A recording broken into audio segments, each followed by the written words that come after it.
Our Verify team has been getting a lot of questions about the Delta variant, how prevalent it is, and how at risk we are to it. So we're tackling another one of your questions.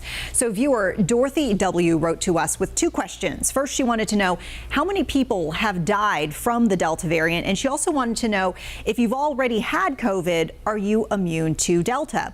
So our sources for this information, the CDC and Dr. David Priest, an infectious disease specialist with Novant Health. So first up, we'll tackle the question of Delta-related deaths. And we have to say, unfortunately, we are unable to get a concrete answer to this, but we wanted to explain why. So in order to tell which variant a person has, you have to send their test sample to a special lab where the genetic material can be tested.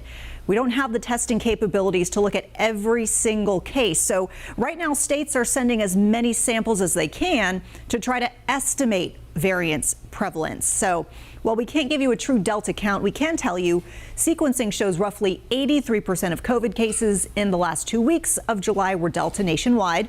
The latest CDC estimates show about 66% of North Carolina's new COVID cases are Delta. And in South Carolina, that number is closer to 68. So it follows that a majority of the new deaths now and to come are from Delta. So next, we wanted to tackle the question about how immunity from a previous COVID infection translates to another variant like Delta. Take a listen. When you actually have COVID infection, you have protection for a number of months, but that protection tends to not be as predictable or even or sometimes as vigorous as protection from vaccination. So we're still encouraging individuals who've had COVID to be vaccinated. So this question is also hard to answer because there are so many factors. For one person, a prior infection might be enough to protect against Delta, and for another, it might not. Your best bet, doctors say, is to get vaccinated anyways.